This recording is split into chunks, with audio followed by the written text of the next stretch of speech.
So hello everyone, मेरा नाम बिरजस मौर्य है और आपका स्वागत है बीएम लॉ क्लासेस में।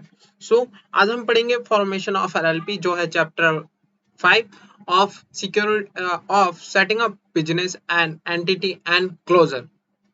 अब जो है ये फॉर्मेशन ऑफ एलएलपी ये होता क्या है और इस चैप्टर में आखिर पॉइंट क्या क्या है उनकी बात करते हैं। पहले हम डेफिनेशन पढ़ेंगे एलएलपी की, nature, characteristic, advantage, disadvantage, formation, registration, LLP agreement क्या होता है, एलएलपी एग्रीमेंट को अल्टरनेशन कैसे करना है, उसके रजिस्टर ऑफिस को अल्टरनेशन कैसे करना है, डेजिग्नेटेड पार्टनर पार्टनर का अल्टरनेशन कैसे करना है, इन सब चीजों के बारे में पढ़ेंगे हम इस चैप्टर में।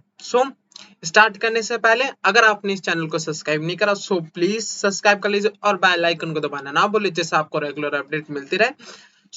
चलिए स्टार्ट करते हैं आज का चैप्टर।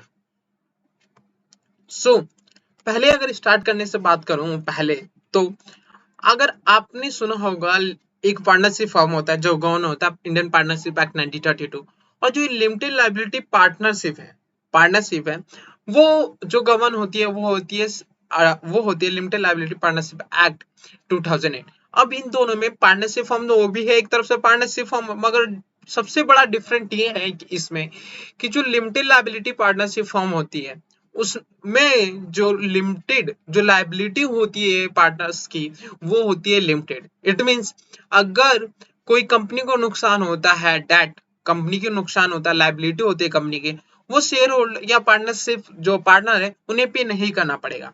मगर जो पार्टनरशिप फर्म है जो गवर्न होती है इंडियन पार्टनरशिप एक्ट 1932, उसमें ये होता है कि जो कंपनी को या फर्म को जो लॉस होता है, इट मींस फर्म को जो लॉस होता है, डेट होता है, लायबिलिटी हो, वो उसमें पार्टनर्स को पे करना पड़ता है क्योंकि उनकी लायबिलिटी जो होती है उसमें अनलिमिटेड होती है। मगर जो एलएलपी होती है उसमें लायबिलिटी जो होती है वो लिमिटेड होती है, इसलिए हमें इसे लिमिटेड लायबिलिटी पार्टनरशिप फर्म कहते हैं जो गवर्न होता है लिमिटेड लायबिलिटी पार्टनरशिप एक्ट 2008 से। अब बात करते हैं डेफिनेशन की। The LLP is a corporate business vehicle that enable professional expertise and entrepreneur initiative to combine and operate in a flexible, innovation and efficient manner, providing benefit of the limited liability while allowing its member flexibility for the organization, their internal structure and the partnership। अब ये firm जो होता है ये corporate, एक तरफ से corporate business होता है जिसमें बहुत सारे एक्सपर्टीज अपने जो इनिशिएटिव है उसे आते हैं और उसे अपने इनिशिएटिव को मिलकर कुछ अच्छा करते हैं, उसे कहते हैं एलएलपी। अब बात करें limited liability partnership act, according to limited liability partnership act 2008 does not provide exhaustive definition. Subsection N of section 2 of the act state that limited liability partnership means a partnership firm and registered under the act। अब इसमें ये बताया गया है कि section 2 subsection 9 N में ये बोला गया है कि लिमिटेड लायबिलिटी पार्टनरशिप मींस कोई भी ऐसा partnership form, limited liability partnership form जो रजिस्टर हो लिमिटेड लायबिलिटी पार्टनरशिप एक्ट 2008 में, उसे हम लिमिटेड लायबिलिटी पार्टनरशिप कहते हैं ना। अब बात करते हैं नेचर, आखिर नेचर और कैरेक्टरिस्टिक क्या होती है एक लिमिटेड लायबिलिटी पार्टनरशिप की।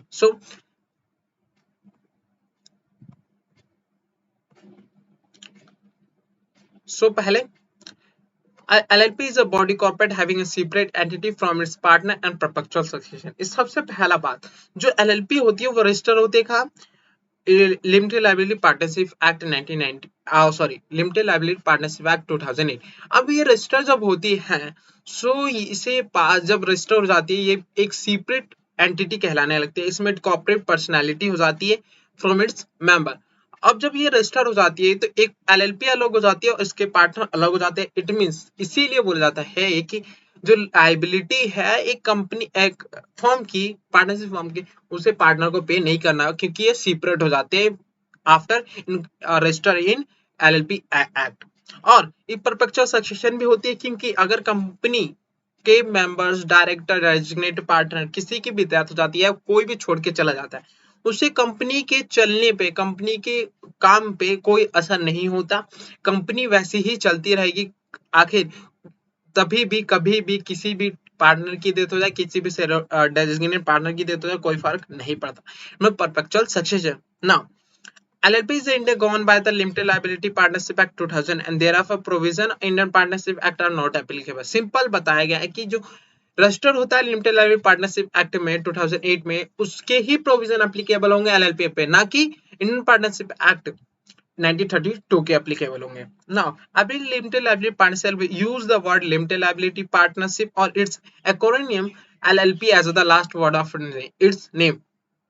अगर कोई भी लिमिटेड लाइबिलिटी अपने नाम से स्टार्ट करते हैं, कोई भी अगर लिमिटेड लाइबिलिटी पार्टनरशिप है तो उसका नाम तो हो गई होगा, जो नाम होगा उसके लास्ट में, नाम के लास्ट में अगर बात करूं, मैंने एक एलएलपी ऊपर स्टेबलाइज करी या फिर इनकॉर्पोरेटेड करी, मेरा मेरा नाम है ब्रिजेश मौर्य, सो उसके जो ब्रिजेश मौर्य के नाम पे मैंने एलएलपी स्टार्ट करी, उसके पीछे या तो लिमिटेड लाइबिलिटी पार्टनरशिप होना चाहिए या फिर एलएलपी लिखा होना चाहिए ना।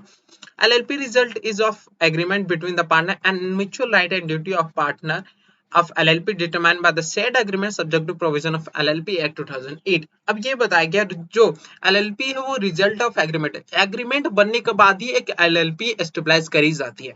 अब ये एग्रीमेंट किसके बीच होता है, पार्टनरशिप के बीच होता है, और एग्रीमेंट में म्यूचुअल राइट होगा और म्यूचुअल ड्यूटी होंगी कि क्या क्या किस पार्टनर की क्या क्या ड्यूटी है, और वो जो एग्रीमेंट बनेगा वो अकॉर्डिंग टू LLP एक्ट 2008 के बनना चाहिए।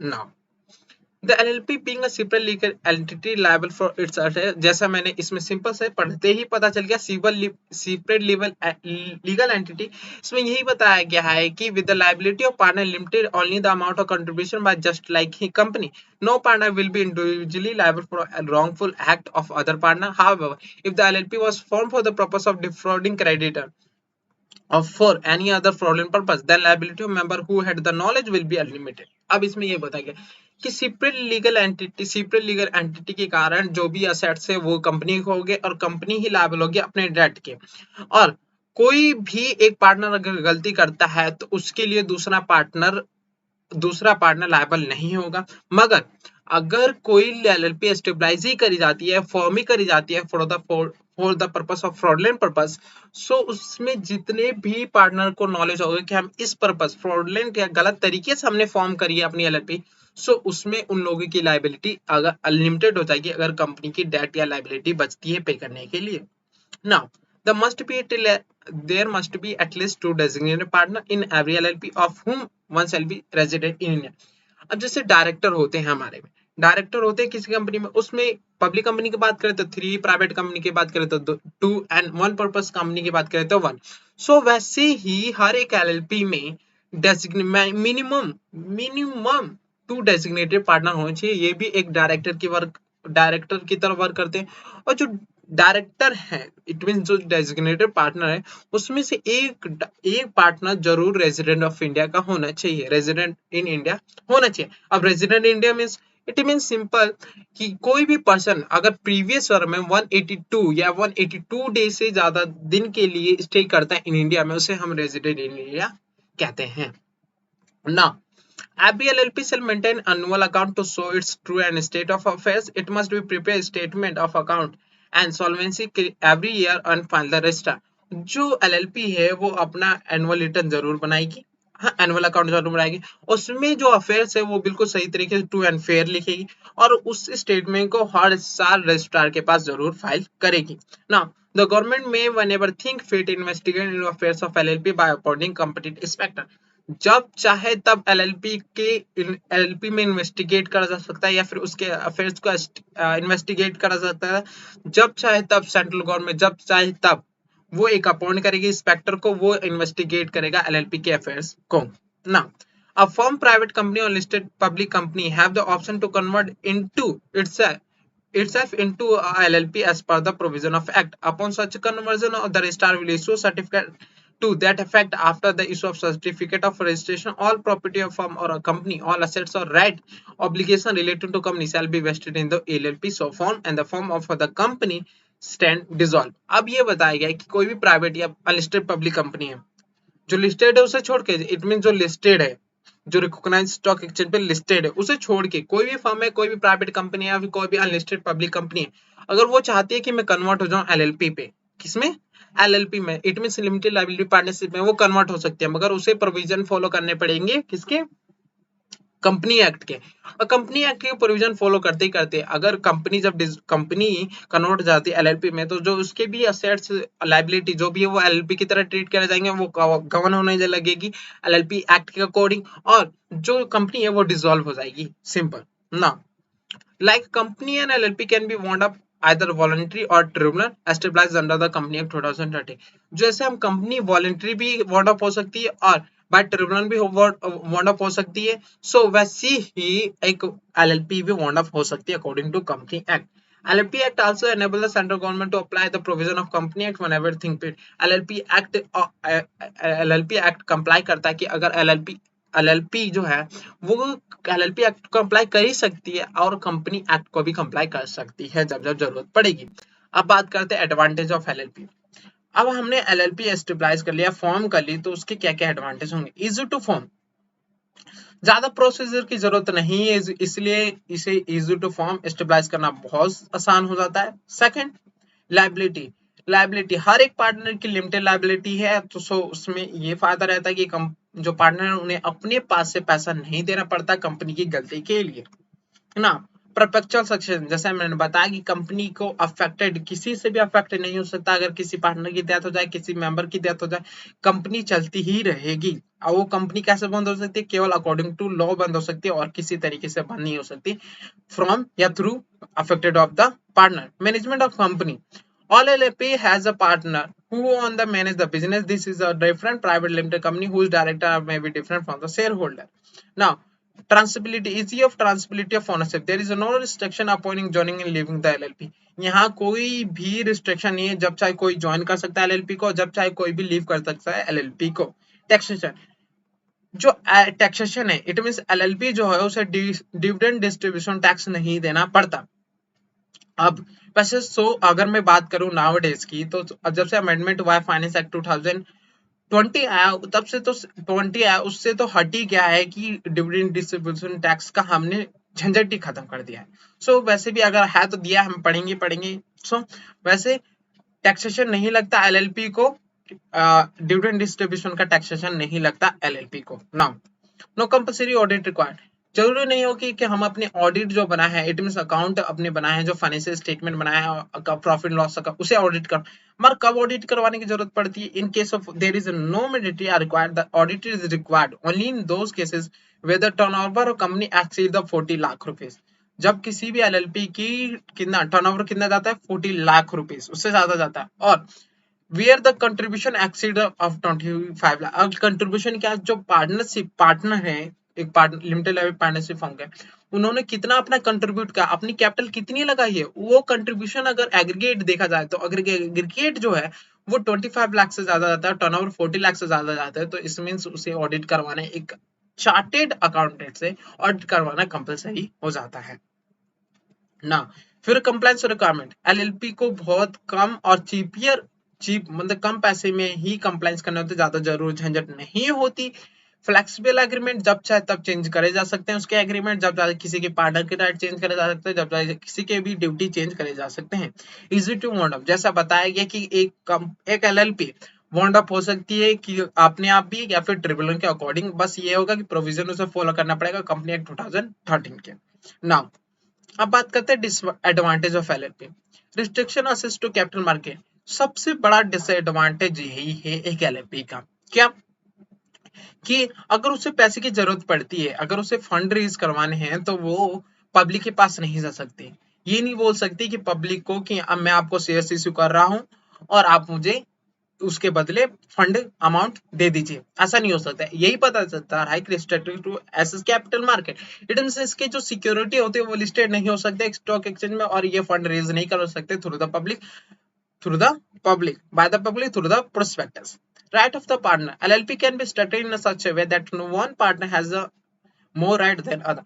अब इसमें जो राइट ऑफ पार्टनर्स है, इसमें राइट जो है वो कैसे बताया जाता है, किसके जो जितना कंट्रीब्यूशन करता है उसके उतनी राइट होती है। तो वैसे ही इसमें बताया गया है कि राइट ऑफ पार्टनर, किसी पार्टनर की ज्यादा राइट हो सकती है और किसी पार्टनर की कम राइट हो सकती है, क्योंकि अकॉर्डिंग टू कंट्रीब्यूशन इस पर डिपेंड करता है कि किसकी कितनी राइट होगी।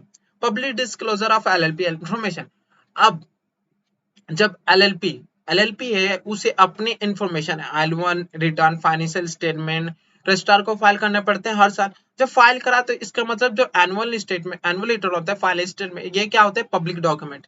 ये पब्लिकली एमसी के पास चले जाते हैं और कोई भी पैसे दे के अमाउंट दे के एमसीओ को उनसे पब्लिक डॉक्यूमेंट ले सकता है। तो पब्लिक डॉक्यूमेंट ले सकता है अगर हमने फाइल करी है एमसी के पास इस रजिस्ट्रार के पास। तो अगर कोई कंपटीटर होगा अगर पब्लिक डॉक्यूमेंट लेता है तो वो देख लेगा उसे पता चल जाएगा कंपीट करने में आसानी हो जाएगी किसी सामने वाले एलएलपी को।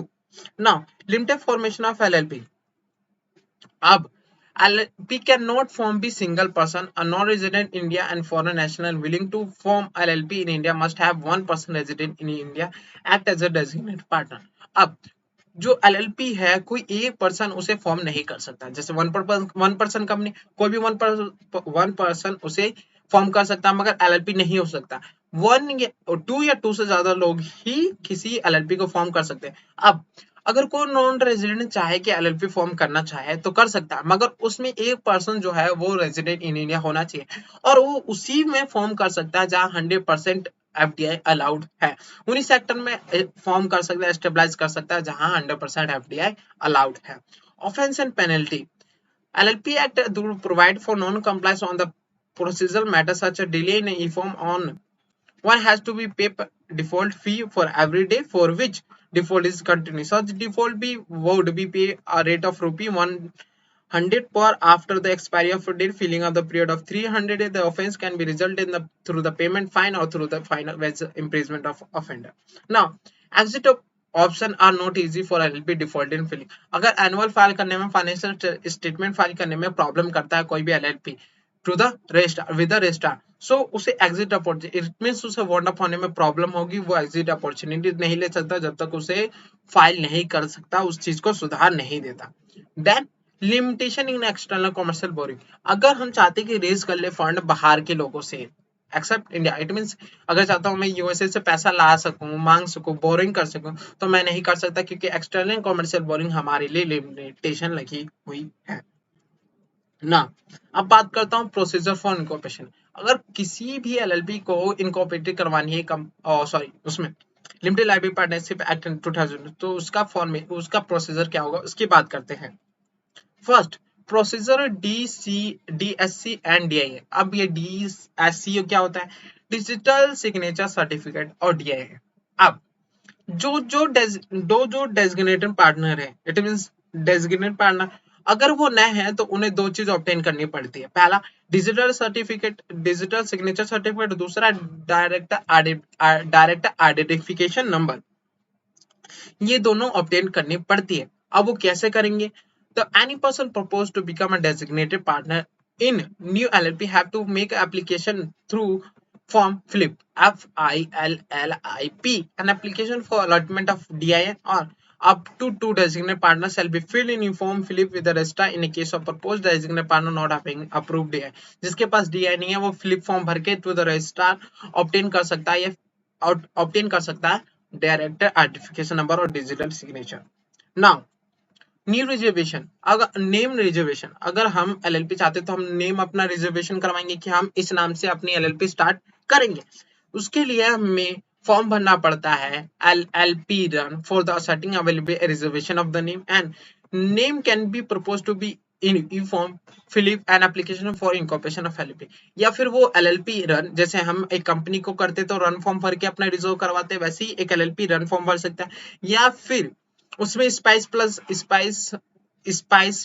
ई था स्पाइस प्लस था उसे हम उससे भी करवा सकते थे अगर नाम हम अपना रिजर्व करवाना चाहते तो उसे भी करवा सकते वैसे इसमें भी एक फ्लिप से भी हम अपना नाम रिजर्व करवा सकते हैं। Then incorporation of LLP after reserving a name from under LLP run application should be filled a form a flip for the incorporation of new name।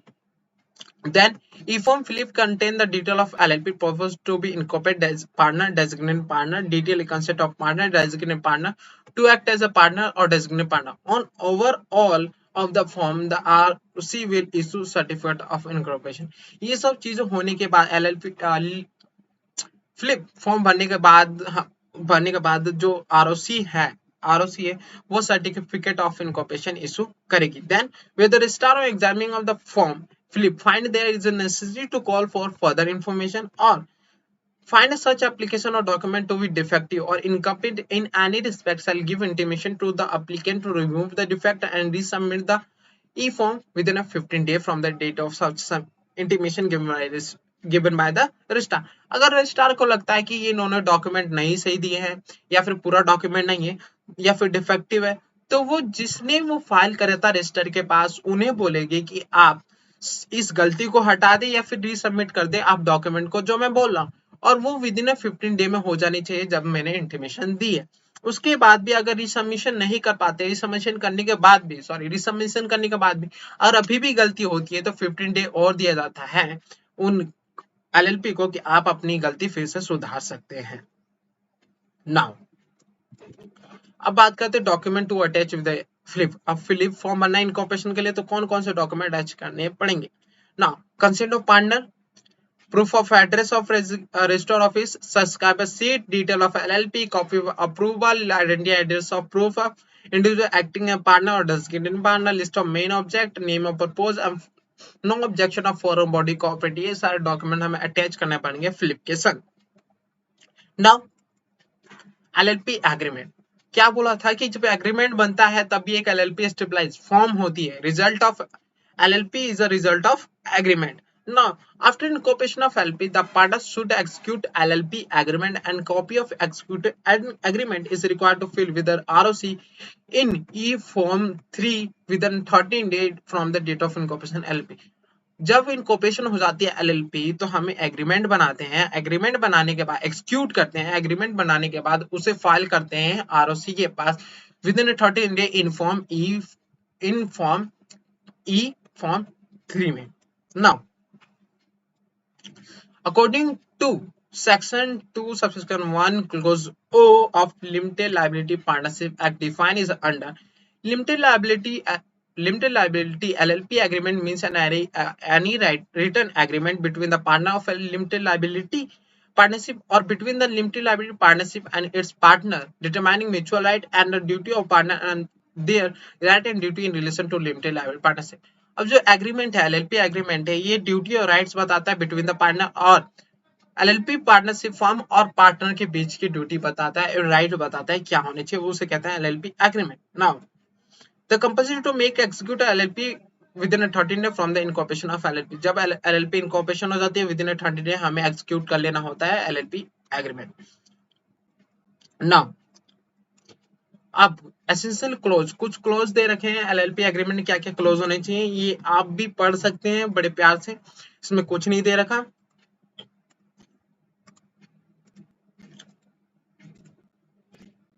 अब बात करते हैं अल्टरनेशन ऑफ LLP।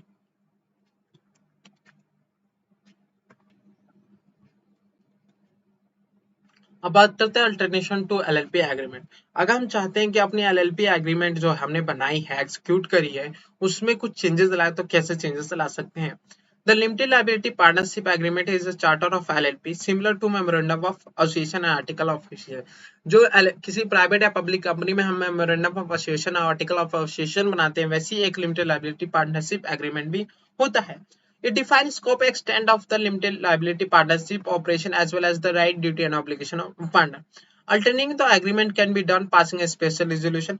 जब स्पेशल रिजोल्यूशन पास करवाने के बाद हम alternation कर सकते हैं LLP एग्रीमेंट में, approving the revision in LLP agreement. The second step is to file a form 3 with the registrar 13 day from the amendment of agreement। जब हम स्पेशल रिजोल्यूशन पास करवा लेने पड़ेंगे उसके बाद हमें फॉर्म 3 फाइल करना पड़ेगा with the registrar within 13 day from the date amendment of the agreement. अब उस जो फॉर्म 3 फाइल कर रहे हैं उसके संग डॉक्यूमेंट क्या होने चाहिए, इनिशियल LLP एग्रीमेंट, जो अमेंडमेंट करने से पहले हमारे पास एग्रीमेंट था उसको फाइल करेंगे, उसकी कॉपी, जो चेंजेस कर दिया अमेंडमेंट कर दिया उसकी copy and option attachment if any. Now change in partner और डेजिग्नेटेड पार्टनर, अगर जो LLP एग्रीमेंट हम चेंज कर रहे हैं वो due to change in partner और डेजिग्नेटेड पार्टनर की वजह से हो रहा है, सो उसके संग हमें जो LLP फॉर्म 3 फाइल कर रहे हैं उसके संग हमें फॉर्म 4 भी फाइल करना पड़ता है। Now document to be attach with the form 4, consent of the partner, evidence of the situation an affidavit or any proof of change of the name if partner or designated partner is a company, copy of resolution of company to become a fund अगर partnership form partner और designate partner कोई company है तो उसका resolution company के resolution pass करवाना पड़ेगा and copy of resolution authorise letter maintaining name address of individual nominated और नॉमिनेशन ऑफ पार्टनर, ये सब हमें अटैच करवाना पड़ेगा फॉर्म 4 के साथ। अब बात करते हैं चेंज ऑफ नेम। अगर हमने डेजिग्नेटेड पार्टनर भी अल्टर कर लिए, चेंजेस कर लिए, डेजिग्नेटेड पार्टनर भी चेंजेस कर लिए, अगर हम चाहते हैं कि अपनी एलएलपी की नाम ही चेंज करवा दें तो उसके लिए हमें क्या क्या फॉलो करना पड़ेगा उसकी बात करते हैं। The procedure for name changing is governed by the provision of section 90 of the Limited Liability Partnership Act 2008. A limited liability partner that is registered in India may under certain circumstances need to change its name. The reason कौन कौन से कब एक कोई LLP name change करवा सकता है। Reason can be business related account of certain director from the central government, और जो नेम है या फिर वो कोई रीजन हो, अकाउंट बिजनेस रिलेटेड रीजन हो या फिर गवर्नमेंट सेंट्रल गवर्नमेंट बोले कि आप अपना नाम चेंज करवा लीजिए। So if the name of LLP is consider undesirable और similar to already existing LLP, अगर ऐसा लगता है कि अनडिजरेबल हो या फिर किसी एलएलपी का नाम से मिलता जुलता हो वो उस एलएलपी का नाम, तो सेंट्रल गवर्नमेंट बोलेगी कि अपना आप नेम चेंज करवा लीजिए। अगर एलएलपी अपना नाम चेंज नहीं करवा पाती है सो उससे 5 लाख रुपए तक की पेनल्टी हो सकती है और उसके जो पार्टनर है उसे 1 लाख रुपए तक की पेनल्टी हो सकती है। अब बात करते हैं चेंज करवाना है हमें अपना नाम। So application for changing the name of the LLP should be first submit to the ministry of corporate affairs. The application must be have a maximum 6 name preference. सबसे पहले अगर हमें नाम चेंज करवाना है तो हमें एमसीए को एप्लीकेशन फाइल करना पड़ेगा। उस एप्लीकेशन में मैक्सिमम 6 नेम प्रेफरेंस मतलब 6 नाम्स लिखे होने चाहिए, उनमें से एक को रिजर्व करवाना होता है। Along with the LLP name change application, the partner submit the following document. क्या certificate copy of consent of all partner, copy of existing LLP agreement और ट्रेडमार्क कॉपी और कॉपी ऑफ रजिस्ट्रेशन सर्टिफिकेट, ये file करना पड़ेगा हमें application जो हमें file कर रहे हैं एमसीए के पास। Then after suggestion name get approved, कोई 6 नाम में से कोई एक अप्रूव्ड हो जाने के बाद हम फाइल करेंगे LLP form LLP 5 notice with the change of name from the submit with to the registrar within 13 day. जब हम अप्रूव हो जाएगा तो हम एलएलपी फॉर्म 5 फाइल करेंगे to the registrar within 13 day from the change of name, और उसके बाद अप्रूव हो जाने के बाद आरओसी हमें इशू ऑफ सर्टिफिकेट इशू करेगी of the on the new name. Now अब शिफ्टिंग ऑफ रजिस्टर, अगर हम चाहते हैं कि हम अपने जो एलएलपी का रजिस्ट्रेशन ऑफिस है वो यहाँ से किसी और शहर में ले जाए, इट मींस दिल्ली में तो मुंबई में तो चेन्नई में, ऐसे हमें अपना रजिस्टर ऑफिस चेंज करवाना है तो उसके लिए प्रोसीजर क्या होगा। Notice of change of register office should be filed with the registrar within 13 day from the date of changes in LLP form 50 prescribed with the rule 70 of the LLP rule along with the prescribed rule. Document required to attach LLP 15 consent of letter of designated partner, consent letter of secure creditor, copy of board resolution and a copy of advertisement and proof of new registered partner। ये सारी चीजें हमें file करनी पड़ेगी with attachment करना पड़ेगा LLP form 15 के संग जो फाइल करे within 13 day from the date of changes in registrar of office with the registrar. अब ये सारी चीजें ऊपर जो हमने पढ़ी वही दे रखी है। अब बात करते हैं कुछ एनुअल कंप्लायंस। हर एक एलएलपी को अपना एनुअल कंप्लायंस करना पड़ता है, रिक्वायरमेंट फॉलो करना पड़ता है। क्या क्या वो एनुअल कंप्लायंस है। पहला filing of annual return. Annual return are filled in form 11 within a 16 day from the date of the closure of the financial year. Hence, its annual should be filled with the on before the 30 May every year by the LLP. Her LLP को अपना annual return जो है इन form 11 में file करना पड़ेगा within 16 day from the date of closure of the year. It mean जिस दिन 13 अप्रैल को हमारा क्लोज हो जाता है अपना फाइनेंशियल, उसके 60 डे के अंदर हमें फाइल करना पड़ेगा या फिर बिफोर या ऑन 13 मई के अंदर हमें फाइल करना पड़ेगा to the registrar of annual return in form 11। Now filing of statement of account of financial statement, जो फाइनेंशियल स्टेटमेंट ऑफ अकाउंट है उसे फाइल करना पड़ेगा रजिस्ट्रार को विद इन फॉर्म 8 में ऑन और before the 13 October of every year, और उसे ऑडिटेड करवाना पड़ेगा अगर 50 लाख टर्नओवर 40 लाख से ज्यादा टर्नओवर और 25 लाख से ज्यादा कंट्रीब्यूशन है, कैपिटल कंट्रीब्यूशन है, तो उसे ऑडिट करवाना पड़ेगा किसी चार्टर्ड अकाउंटेंट से। ना अगर नहीं करवाया और नॉन फिलिंग करा तो 100 रुपए 100 रुपीज पर डे हो सकता है फॉर्म टू द रजिस्ट्रार, जब तक आप अपना फॉर्म फाइल नहीं कर देते। Filling of income tax return, income tax return हमें फाइल करना पड़ता है इनकम टैक्स डिपार्टमेंट को अगर उसमें भी लगता है कि टर्नओवर 40 लाख से ज्यादा है और कैपिटल कंट्रीब्यूशन 25 लाख से ज्यादा है तो उसे ऑडिट करवाना पड़ता है। नाउ अब इवेंट बेस्ड कंप्लाइंस, ये कुछ इवेंट बेस्ड कंप्लाइंस है, ये भी आप अपने आप पढ़ सकते हैं, मगर जो इवेंट बेस्ड कंप्लाइंस है विद सेक्शन बिल्कुल सही से पढ़ना है क्योंकि ये एग्जाम में आने के चांसेस होते हैं, आ सकता है और आया हुआ भी है। सो इसे सही से एक तरफ से रेक्टिफिकेशन कर लेना जो आपको याद होना जरूरी है। अब ये ड्राफ्ट लेटर दे रखा है एलएलपी की क्या क्या चीजें होनी चाहिए एलएलपी एग्रीमेंट में। So may be it has been completed, so it complete now. अगर आपको वीडियो पसंद आई हो तो प्लीज सब्सक्राइब जरूर करना और लाइक कर देना वीडियो को, और अगर आपने सब्सक्राइब करा सो आपको रेगुलर अपडेट मिलता रहेगा, सो इसलिए प्लीज सब्सक्राइब करना। So thank you so much, मिलते हैं नेक्स्ट चैप्टर में, आज के लिए इतना ही काफी है।